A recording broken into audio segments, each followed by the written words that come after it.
नमस्कार दोस्तों, स्वागत है आपका हमारे सनातन सत्य चैनल पर। आज हम चर्चा करेंगे रामायण की पूरी कहानी अयोध्या नगरी, जो सरयू नदी के किनारे बसी एक समृद्ध और पवित्र नगरी थी। वहां इक्ष्वाकु वंश के महान राजा दशरथ राज्य करते थे। उनकी 3 रानियां थीं, कौशल्या, कैकेयी और सुमित्रा, लेकिन लंबे समय तक उन्हें संतान सुख प्राप्त नहीं हुआ, जिससे वे बहुत चिंतित रहते थे। तब ऋषि वशिष्ठ के सुझाव पर उन्होंने पुत्र प्राप्ति के लिए पुत्र कामिष्टि यज्ञ कराया, जिसे ऋषि ऋष्यशृंग ने संपन्न किया। इस यज्ञ के फलस्वरूप देवताओं की कृपा से उन्हें एक दिव्य खीर प्राप्त हुई, जिसे तीनों रानियों में बांट दिया गया। समय आने पर कौशल्या ने भगवान राम को जन्म दिया, कैकेयी ने भरत को और सुमित्रा ने लक्ष्मण और शत्रुघ्न को जन्म दिया। भगवान राम को भगवान विष्णु का 7वां अवतार माना जाता है, जो धरती पर धर्म की स्थापना और अधर्म के नाश के लिए प्रकट हुए थे। उनके जन्म के साथ ही अयोध्या में खुशियों की लहर दौड़ गई, चारों ओर उत्सव मनाया गया और पूरा राज्य आनंद से भर गया। बचपन से ही राम अत्यंत गुणवान, मर्यादित, विनम्र और तेजस्वी थे, और अपने भाइयों के साथ उनका प्रेम और संबंध बहुत गहरा था। खासकर लक्ष्मण हमेशा राम के साथ रहते थे और उनकी सेवा में लगे रहते थे। बहुत समय पहले अयोध्या नगरी में राजा दशरथ राज करते थे। उनकी 3 रानियां थीं, कौशल्या, कैकेयी और सुमित्रा। यह नगरी सरयू नदी के किनारे बसी एक समृद्ध, सुंदर और धार्मिक नगरी थी, जहां प्रजा सुखी और संतुष्ट रहती थी। राजा दशरथ एक न्यायप्रिय, वीर और महान शासक थे, लेकिन उनके जीवन में एक बड़ी कमी थी। उनके कोई संतान नहीं थी। इस चिंता ने उन्हें भीतर से परेशान कर रखा था। तब गुरु वशिष्ठ के मार्गदर्शन में उन्होंने पुत्र प्राप्ति के लिए पुत्र कामिष्टि यज्ञ कराया, जिसे महान ऋषि ऋष्यशृंग ने संपन्न किया। यज्ञ के बाद उन्हें देवताओं की कृपा से एक दिव्य खीर प्राप्त हुई, जिसे उन्होंने अपनी तीनों रानियों में बांट दिया। समय आने पर रानी कौशल्या ने भगवान राम को जन्म दिया, कैकेयी ने भरत को और सुमित्रा ने लक्ष्मण और शत्रुघ्न को जन्म दिया। चारों राजकुमारों के जन्म से पूरे अयोध्या में उत्सव का माहौल छा गया। हर ओर खुशियां मनाई जाने लगीं और राज्य आनंद से भर उठा।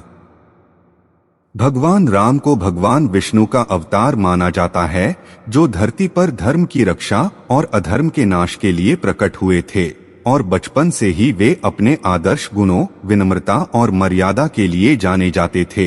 वहीं लक्ष्मण का राम के प्रति अटूट प्रेम और समर्पण भी सभी को प्रभावित करता था। सुमित्रा अयोध्या के राजा दशरथ की तीसरी रानी थीं, जिन्हें उनके शांत स्वभाव, बुद्धिमत्ता और त्याग की भावना के लिए जाना जाता है। वे बहुत ही सरल, सहनशील और समझदार थीं, और हमेशा परिवार की एकता और सुख शांति को सबसे ऊपर रखती थीं। पुत्र कामिष्टि यज्ञ के बाद जब दिव्य खीर रानियों में बांटी गई, तब सुमित्रा को 2 भाग प्राप्त हुए, जिसके फलस्वरूप उन्होंने 2 पुत्रों लक्ष्मण और शत्रुघ्न को जन्म दिया। लक्ष्मण का भगवान राम के प्रति प्रेम और समर्पण अतुलनीय था। वे हर समय राम के साथ रहते थे और उनकी सेवा को ही अपना धर्म मानते थे। वहीं शत्रुघ्न का झुकाव भरत की ओर अधिक था और वे उनके साथ रहते थे। सुमित्रा ने हमेशा अपने पुत्रों को धर्म, कर्तव्य और सेवा का महत्व सिखाया, और जब राम वनवास जाने लगे, तब उन्होंने लक्ष्मण को यह कहकर प्रेरित किया कि वे राम की सेवा में जाएं और उन्हें अपना कर्तव्य निभाना चाहिए, जिससे उनके महान चरित्र और मातृत्व की गहराई का पता चलता है। और यही कारण है कि सुमित्रा को एक आदर्श माता के रूप में देखा जाता है, जिन्होंने अपने पुत्रों को त्याग, समर्पण और धर्म के मार्ग पर चलने की प्रेरणा दी। कई वर्षों तक संतान न होने के कारण राजा दशरथ और उनकी रानियां अत्यंत चिंतित और दुखी रहते थे, क्योंकि उस समय संतान को वंश और राज्य की निरंतरता के लिए बहुत महत्वपूर्ण माना जाता था। तब गुरु वशिष्ठ के मार्गदर्शन में राजा दशरथ ने पुत्र प्राप्ति के लिए पुत्र कामिष्टि यज्ञ का आयोजन किया, जिसे महान ऋषि ऋष्यशृंग ने विधि विधान से संपन्न किया। यज्ञ पूर्ण होने के बाद अग्निदेव प्रकट हुए और उन्होंने राजा दशरथ को एक दिव्य खीर से भरा पात्र प्रदान किया, जिसे प्रसाद के रूप में उनकी रानियों में बांटने के लिए कहा गया।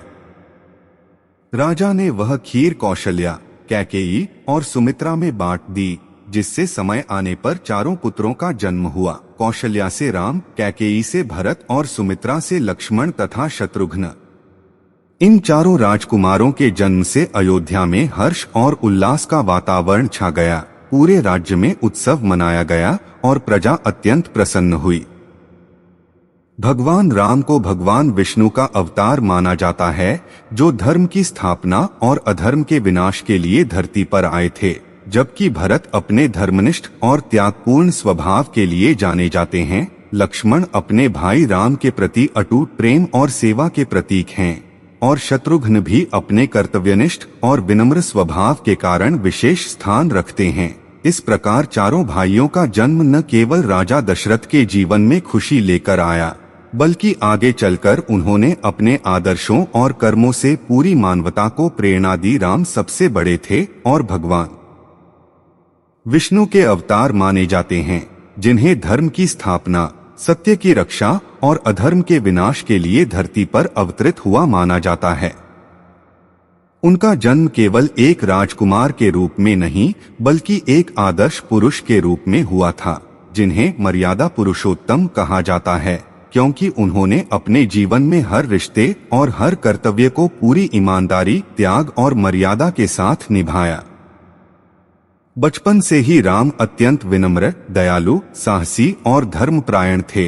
वे अपने माता पिता का सम्मान करते थे, गुरु की आज्ञा का पालन करते थे और प्रजा के प्रति करुणा रखते थे।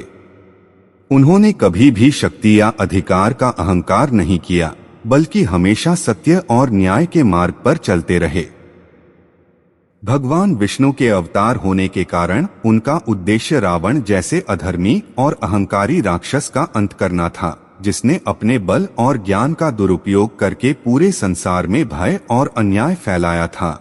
और इसी उद्देश्य को पूरा करने के लिए राम ने अपने जीवन में अनेक कठिनाइयों का सामना किया, वनवास सहा, संघर्ष किया और अंत में धर्म की विजय सुनिश्चित की, जिससे उनका जीवन आज भी पूरे विश्व के लिए आदर्श और प्रेरणा का स्रोत बना हुआ है। सीता स्वयंवर की कथा रामायण का एक अत्यंत महत्वपूर्ण और रोचक प्रसंग है, जिसमें भगवान राम और माता सीता का मिलन होता है। जब भगवान राम और लक्ष्मण गुरु विश्वामित्र के साथ मिथिला नगरी पहुँचे, तब वहां के राजा जनक ने अपनी पुत्री सीता के विवाह के लिए एक स्वयंवर का आयोजन किया था। इस स्वयंवर की सबसे बड़ी शर्त यह थी कि जो भी वीर भगवान शिव के विशाल और दिव्य धनुष को उठाकर उस पर प्रत्यंचा चढ़ाएगा या उसे तोड़ देगा, वही सीता से विवाह कर सकेगा।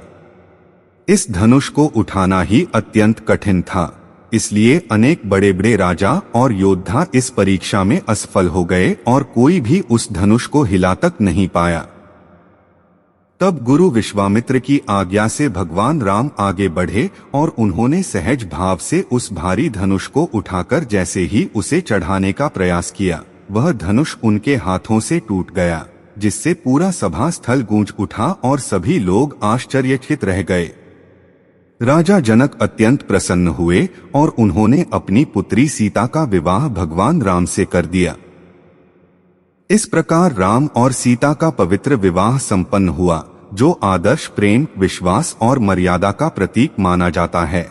और इस अवसर पर अयोध्या से आए सभी राजकुमारों का भी विवाह जनक की अन्य पुत्रियों के साथ संपन्न हुआ, जिससे दोनों राजवंशों के बीच संबंध और भी मजबूत हो गए। जब राम बड़े हुए, तब वे गुरु विश्वामित्र के साथ गए और कई राक्षसों का वध किया।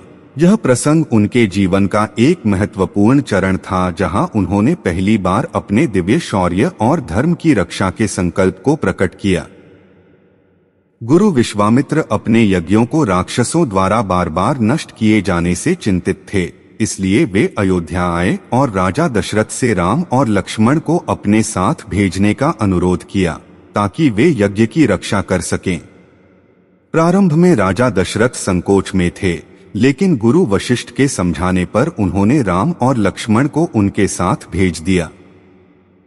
वन में पहुंचकर राम ने ताड़का नामक भयंकर राक्षसी का वध किया, जो वहां के लोगों के लिए आतंक का कारण बनी हुई थी। इसके बाद उन्होंने मारीच और सुबाहु जैसे राक्षसों को भी परास्त किया, जो यज्ञ में विघ्न डालते थे।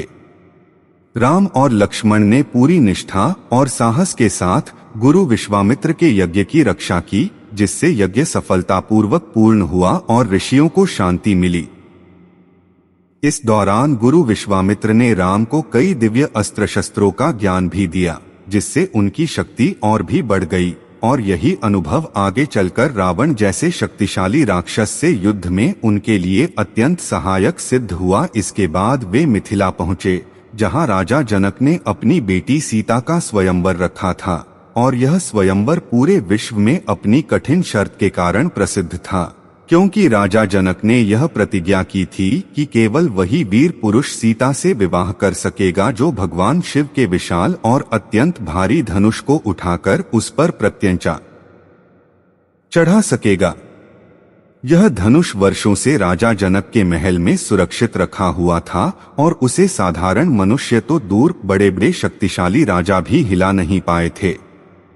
जब भगवान राम और लक्ष्मण गुरु विश्वामित्र के साथ मिथिला पहुंचे, तब वहां अनेक देशों के राजा और योद्धा पहले से ही उपस्थित थे, और सभी अपनी शक्ति का प्रदर्शन करने का प्रयास कर चुके थे, लेकिन कोई भी उस दिव्य धनुष को छू भी नहीं सका। जब राम को गुरु विश्वामित्र की आज्ञा मिली, तब उन्होंने अत्यंत सहजता और विनम्रता के साथ उस धनुष के पास जाकर उसे उठाया, और जैसे ही उन्होंने उसे चढ़ाने का प्रयास किया, वह धनुष अत्यंत सहजता से टूट गया। धनुष टूटते ही पूरा सभा भवन आश्चर्य और आनंद से भर गया। राजा जनक अत्यंत प्रसन्न हुए, और उन्होंने समझ लिया कि राम ही भगवान विष्णु के अवतार हैं और वही सीता के योग्य वर हैं। जिसके बाद उन्होंने विधि विधान से सीता का विवाह भगवान राम के साथ कर दिया, और यह मिलन धर्म, प्रेम और मर्यादा का एक अद्भुत उदाहरण बन गया। शर्त थी, जो शिव धनुष उठाकर तोड़ देगा वही सीता से विवाह करेगा, और यह शर्त इतनी कठिन थी कि इसे सुनकर ही अनेक शक्तिशाली राजा और योद्धा भी आश्चर्यचकित रह गए थे, क्योंकि वह धनुष भगवान शिव का अत्यंत पवित्र और दिव्य अस्त्र माना जाता था, जिसे साधारण मनुष्य तो क्या बड़े बड़े वीर भी हिला नहीं पाते थे।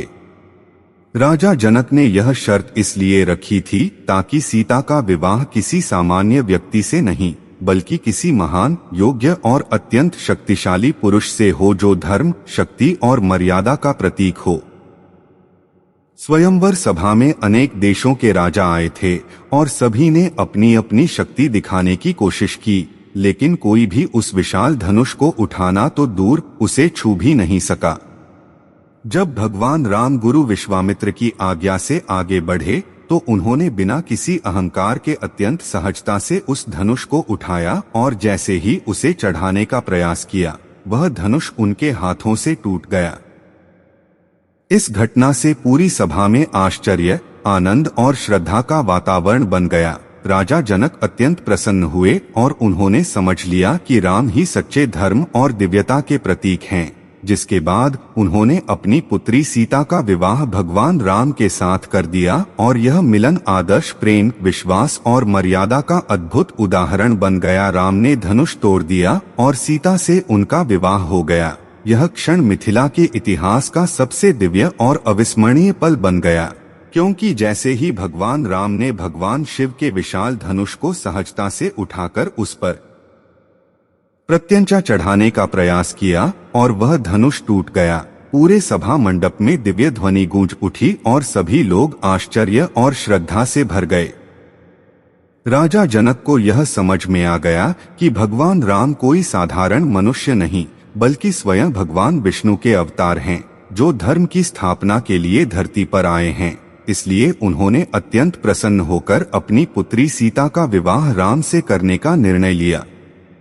इसके बाद बड़े ही धूमधाम, विधि विधान और वैदिक मंत्रों के साथ राम और सीता का पवित्र विवाह संपन्न हुआ, जिसे राम सीता विवाह कहा जाता है और जो आदर्श दाम्पत्य जीवन का प्रतीक माना जाता है।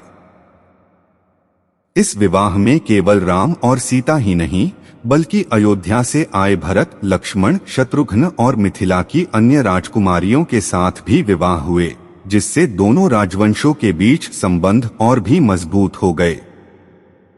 इस पवित्र मिलन ने यह संदेश दिया कि सच्चा जीवन साथी वही होता है जो धर्म, मर्यादा और प्रेम के मार्ग पर साथ चले, और यह विवाह आज भी भारतीय संस्कृति में आदर्श प्रेम और विश्वास का सर्वोच्च उदाहरण माना जाता है। वनवास का प्रसंग रामायण का सबसे भावनात्मक और महत्वपूर्ण मोड़ है, जब राजा दशरथ ने राम को राजा बनाने का निर्णय लिया था और पूरे अयोध्या में इसकी तैयारियां चल रही थीं।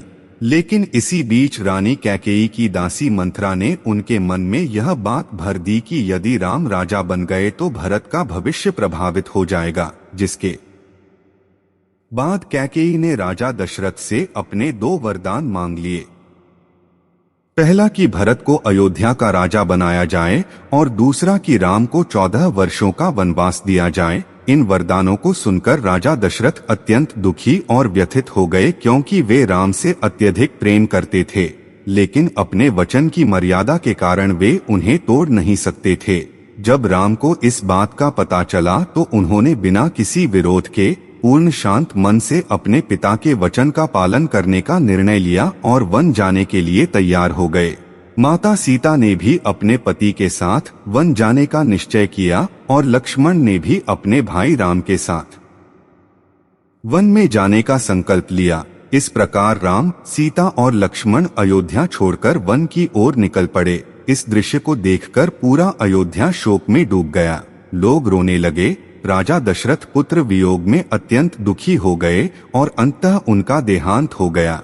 वहीं दूसरी ओर राम ने वनवास के दौरान कठोर जीवन जीते हुए भी धैर्य, मर्यादा और धर्म का पालन किया, और यही वनवास उनके जीवन का वह चरण बना जिसने उन्हें मर्यादा पुरुषोत्तम के रूप में स्थापित किया। राजा दशरथ ने राम को राजा बनाने का निर्णय लिया, क्योंकि वे अपने पुत्र राम के गुणों से अत्यंत प्रभावित थे और यह भली भांति जानते थे कि राम ही ऐसे योग्य उत्तराधिकारी हैं जो अयोध्या का शासन न्याय, धर्म और मर्यादा के साथ संभाल सकते हैं।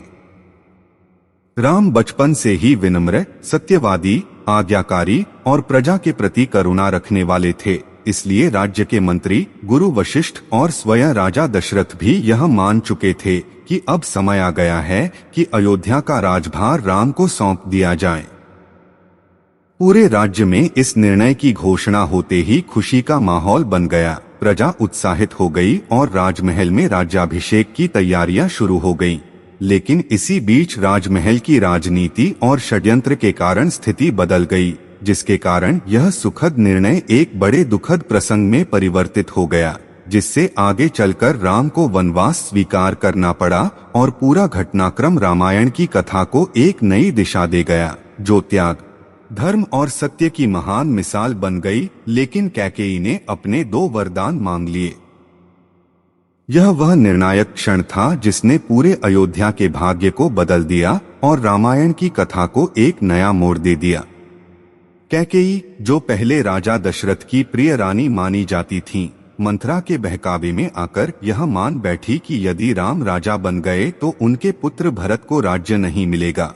इसलिए उन्होंने राजा दशरथ से वे 2 वरदान मांगने का निश्चय किया जो पहले युद्ध में उनकी जान बचाने के बदले उन्हें दिए गए थे।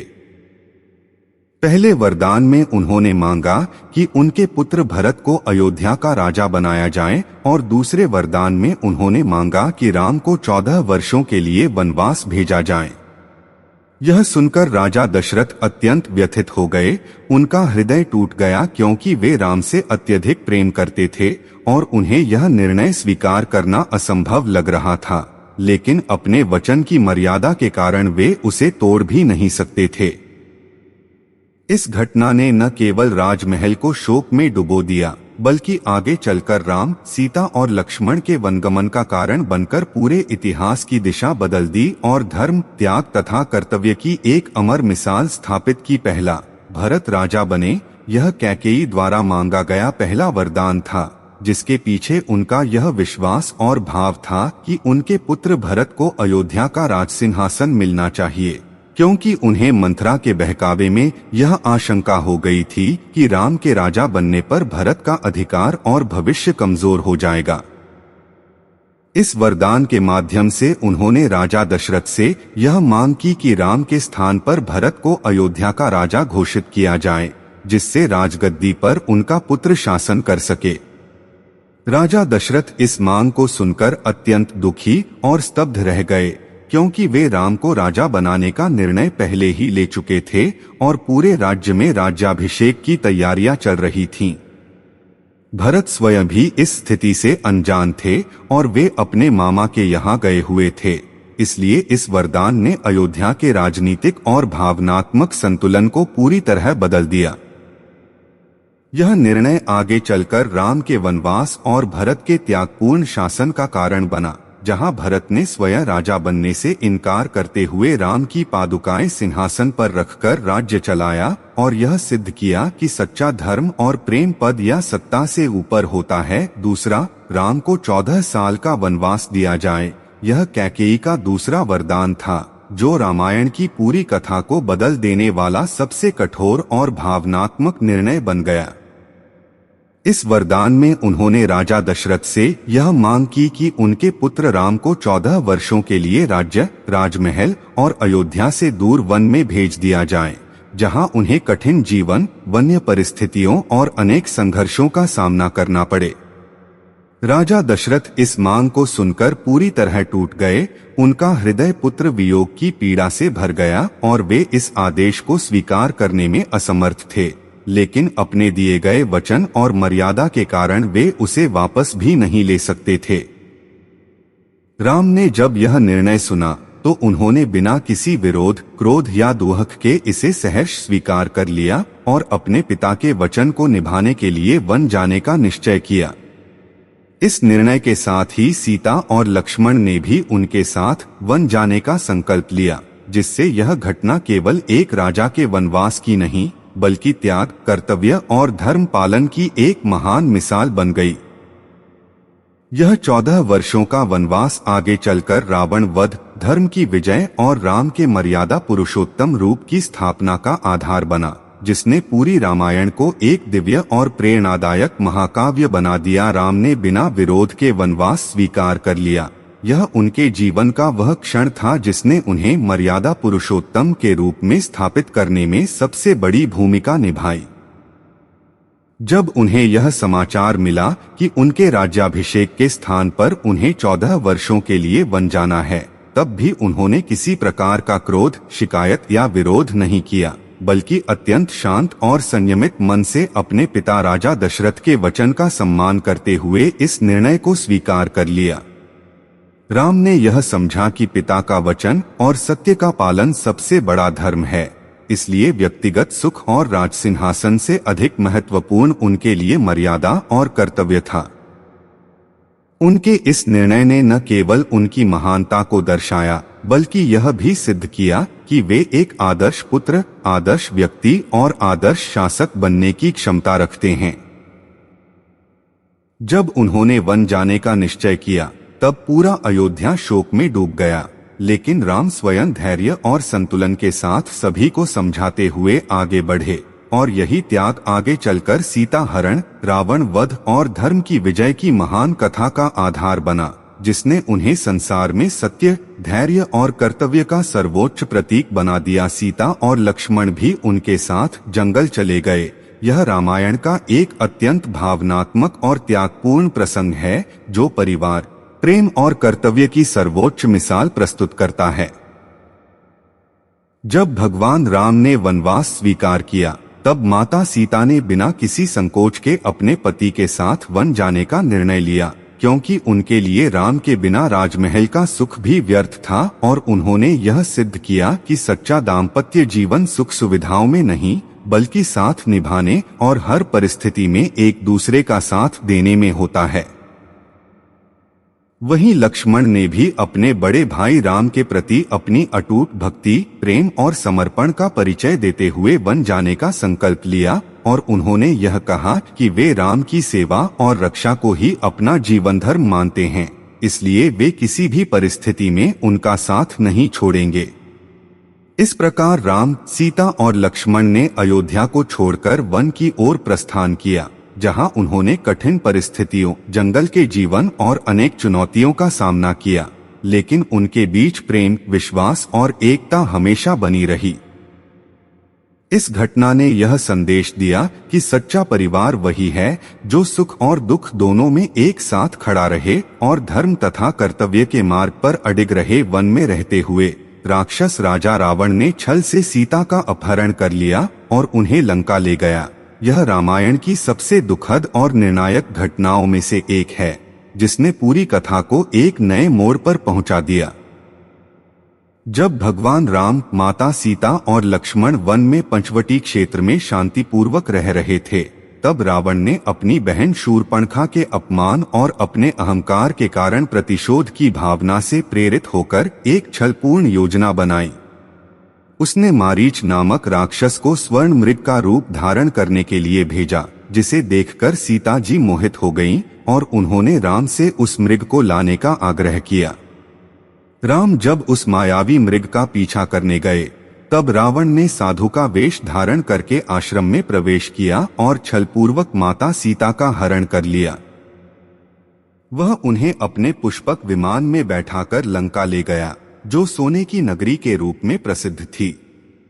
जब राम और लक्ष्मण वापस लौटे और सीता को वहां न पाकर अत्यंत दुखी और व्याकुल हो गए, तब उन्होंने उनकी खोज शुरू की, जिससे आगे चलकर हनुमान जी से भेंट, लंका दहन और रावण के साथ महायुद्ध की नींद पड़ी। इस घटना ने यह सिद्ध किया कि अधर्म और छल चाहे कितने भी शक्तिशाली क्यों न हो, अंत में धर्म और सत्य की ही विजय होती है। राम और लक्ष्मण सीता की खोज में निकल पड़े। यह क्षण उनके जीवन का सबसे कठिन और भावनात्मक समय था, क्योंकि माता सीता के अपहरण के बाद दोनों भाई अत्यंत व्याकुल और दुखी हो गए थे और उन्होंने पूरे वन में हर दिशा में उनकी खोज शुरू कर दी। राम का मन सीता के वियोग में पूरी तरह बेचैन था, लेकिन फिर भी उन्होंने धैर्य और साहस नहीं छोड़ा और लक्ष्मण के साथ हर स्थान पर पूछताछ करते हुए आगे बढ़ते रहे। रास्ते में उन्हें कई ऋषि मुनियों और वनवासियों से सीता के बारे में जानकारी मिलती रही, जिससे उन्हें यह संकेत मिला कि किसी शक्तिशाली राक्षस ने छल से सीता का हरण किया है। इस खोज यात्रा के दौरान राम और लक्ष्मण ने अनेक कठिनाइयों का सामना किया, लेकिन उनका संकल्प मजबूत बना रहा। आगे चलकर उनकी मुलाकात वानरराज सुग्रीव और महाबली हनुमान से हुई, जिन्होंने सीता की खोज में उनकी सहायता करने का वचन दिया। इसी सहयोग के आधार पर वानर सेना का निर्माण हुआ और समुद्र पार करके लंका पहुंचने की योजना बनी, जिसने आगे चलकर रावण वध और धर्म की विजय का मार्ग प्रशस्त किया और राम को एक आदर्श नायक के रूप में स्थापित किया। यहीं उनकी मुलाकात हनुमान जी और सुग्रीव से हुई और यह मिलन रामायण की कथा में एक अत्यंत महत्वपूर्ण मोड़ साबित हुआ, क्योंकि इसी मुलाकात ने आगे चलकर सीता की खोज और रावण के विनाश का मार्ग प्रशस्त किया। जब भगवान राम और लक्ष्मण सीता जी की खोज करते हुए ऋष्यमुख पर्वत के पास पहुंचे, तब वानरराज सुग्रीव अपने भाई बाली के भय से वहां छिपकर रह रहे थे और हनुमान जी उनके विश्वस्त मंत्री के रूप में उनकी सेवा कर रहे थे। प्रारंभ में हनुमान जी ने राम और लक्ष्मण का परिचय लिया और उनकी दिव्यता तथा उद्देश्य को समझकर उन्हें सुग्रीव से मिलवाया। इसके बाद राम और सुग्रीव के बीच मित्रता स्थापित हुई, जहां राम ने सुग्रीव को उनके भाई बाली से उनका राज्य वापस दिलाने का वचन दिया और बदले में सुग्रीव ने सीता की खोज में अपनी वानर सेना राम को समर्पित करने का वचन दिया। हनुमान जी ने इस पूरी प्रक्रिया में अत्यंत महत्वपूर्ण भूमिका निभाई, क्योंकि उन्होंने ही दोनों पक्षों के बीच विश्वास स्थापित किया और आगे चलकर सीता जी की खोज में सबसे महत्वपूर्ण दूत बनकर लंका तक का असंभव सा कार्य पूरा किया। इस प्रकार यह मुलाकात केवल एक भेंट नहीं थी, बल्कि धर्म, मित्रता और सहयोग की शक्ति का प्रतीक बन गई, जिसने राम के जीवन में विजय की दिशा तय कर दी। हनुमान जी समुद्र पार करके लंका पहुँचे और सीता जी को अशोक वाटिका में पाया। यह रामायण की सबसे अद्भुत और साहसिक घटनाओं में से एक है, जिसमें हनुमान जी ने अपनी अपार शक्ति, भक्ति और बुद्धिमत्ता का परिचय दिया। जब भगवान राम ने सीता जी की खोज के लिए हनुमान जी को लंका जाने का दायित्व सौंपा, तब उन्होंने विशाल समुद्र को एक ही छलांग में पार कर लिया और अनेक बाधाओं, राक्षसों और माया शक्तियों को परास्त करते हुए लंका नगरी में प्रवेश किया। वहां पहुंचकर उन्होंने हर स्थान पर सीता जी की खोज की और अंततः उन्हें अशोक वाटिका में दुखी अवस्था में पाया, जहां रावण के सैनिक उनकी निगरानी कर रहे थे। सीता जी अत्यंत दुखी और चिंतित थीं, लेकिन हनुमान जी ने उन्हें शांत किया और भगवान राम का संदेश, उनकी अंगूठी और विश्वास का आश्वासन देकर उन्हें धैर्य प्रदान किया। उन्होंने यह भी बताया कि भगवान राम शीघ्र ही उन्हें लेने आएंगे और अधर्म का अंत करेंगे।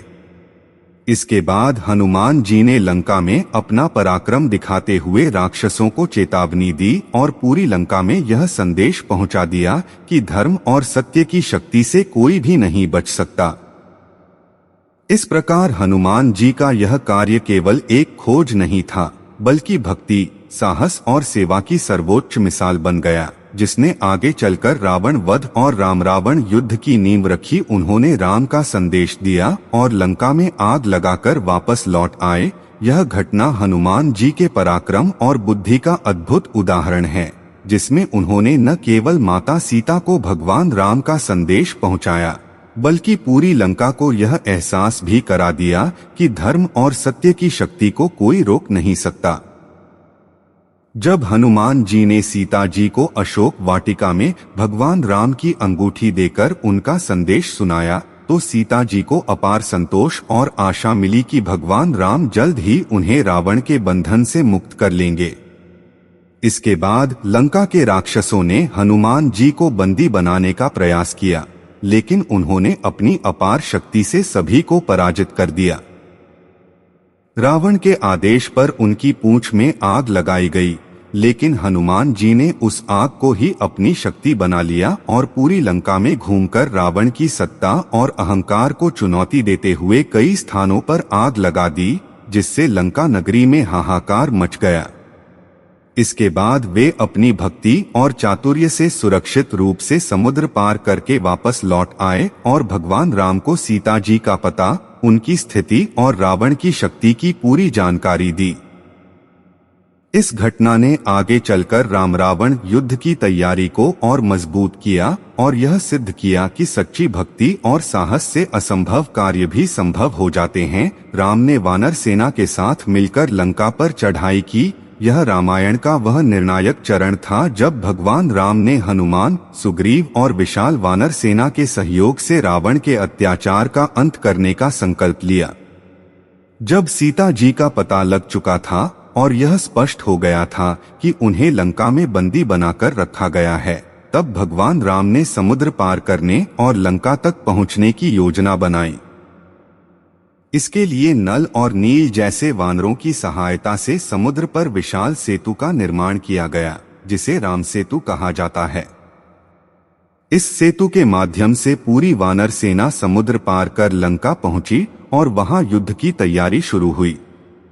लंका पहुंचने पर भगवान राम ने अधर्म और अन्याय के विरुद्ध धर्म युद्ध का शंखनाद किया और वानर सेना ने रावण की सेना का सामना किया। इस युद्ध में हनुमान जी ने अनेक पराक्रम दिखाए, सुग्रीव ने अपनी वानर सेना का नेतृत्व किया और राम स्वयं धर्म और सत्य के प्रतीक बनकर युद्ध भूमि में उतरे। यह केवल एक युद्ध नहीं था, बल्कि सत्य और असत्य, धर्म और अधर्म के बीच का महायुद्ध था, जिसमें पूरे ब्रह्मांड की दृष्टि टिकी हुई थी और अंततः यह तय होना था कि सत्य की जीत होगी या अहंकार की समुद्र पर पुल बनाया गया, जिसे राम सेतु कहा जाता है। यह कार्य रामायण की सबसे अद्भुत और चमत्कारी घटनाओं में से एक माना जाता है, जिसमें राम ने अपनी वानर सेना के सहयोग से विशाल समुद्र को पार करने के लिए एक असंभव सा दिखने वाला मार्ग तैयार किया। जब लंका पहुंचने के लिए समुद्र को पार करना आवश्यक हो गया, तब भगवान राम ने समुद्र देव से मार्ग देने की प्रार्थना की और उसके बाद वानर सेना के पराक्रमी योद्धाओं जैसे नल और नील ने पत्थरों और वृक्षों को समुद्र में डालकर एक विशाल सेतु का निर्माण करना शुरू किया। आश्चर्य की बात यह थी कि जो पत्थर राम नाम लिखकर समुद्र में डाले गए वे तैरने लगे और धीरे धीरे एक मजबूत पुल का रूप लेने लगे, जिसे आगे चलकर राम सेतु के नाम से जाना गया। इस सेतु के माध्यम से पूरी वानर सेना ने समुद्र पार किया और लंका तक पहुंचकर युद्ध की तैयारी की। राम सेतु केवल एक भौतिक पुल नहीं था, बल्कि यह आस्था, भक्ति और सामूहिक शक्ति का प्रतीक बन गया, जिसने यह संदेश दिया कि सच्चे विश्वास और धर्म के मार्ग में कोई भी बाधा असंभव नहीं होती। और यही पुल आगे चलकर रावण वध और धर्म की विजय का आधार बना। भीषण युद्ध हुआ जिसमें रावण के भाई और बेटे मारे गए। यह रामायण का वह चरण था जब लंका में धर्म और अधर्म के बीच निर्णायक महायुद्ध प्रारंभ हो चुका था और दोनों पक्षों के योद्धा पूरे साहस और शक्ति के साथ आमने सामने थे।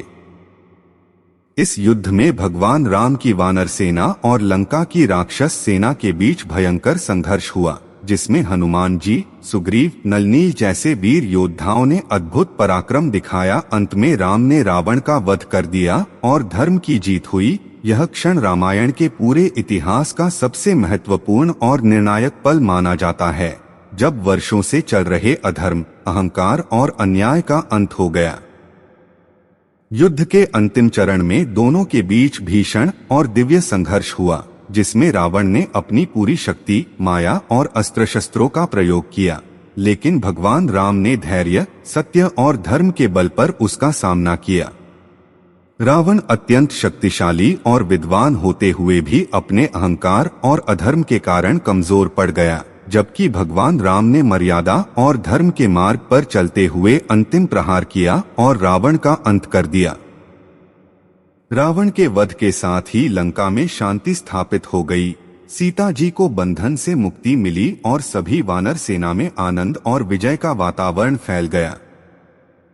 यह घटना केवल एक युद्ध की समाप्ति नहीं थी, बल्कि यह संदेश था कि चाहे अधर्म कितना भी शक्तिशाली क्यों न हो, अंत में सत्य, धर्म और न्याय की ही विजय होती है। और यही कारण है कि यह प्रसंग आज भी मानव जीवन के लिए प्रेरणा और आदर्श का सबसे बड़ा स्रोत माना जाता है। 14 साल का वनवास पूरा करके राम, सीता और लक्ष्मण अयोध्या लौटे। यह क्षण रामायण के सबसे आनंदमय और भावनात्मक प्रसंगों में से एक था, जब 14 वर्षों के कठिन वनवास, संघर्ष, सीता हरण और रावण वध के बाद तीनों पुनः अपनी मातृभूमि अयोध्या वापस आए।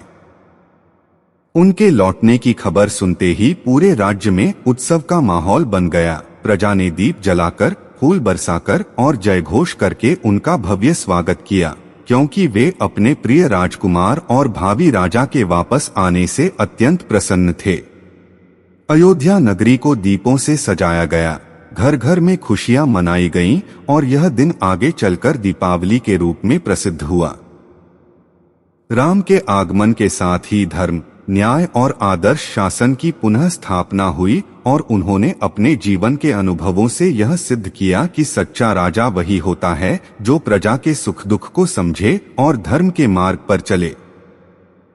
सीता जी और लक्ष्मण के साथ राम का यह आगमन केवल एक परिवार की वापसी नहीं था, बल्कि यह धर्म की विजय, सत्य की स्थापना और आदर्श जीवन की पुनर्स्थापना का प्रतीक बन गया, जिसने पूरी मानवता को यह संदेश दिया कि अंत में सदैव सत्य और धर्म की ही जीत होती है। उनका भव्य स्वागत हुआ और राम राजा बने।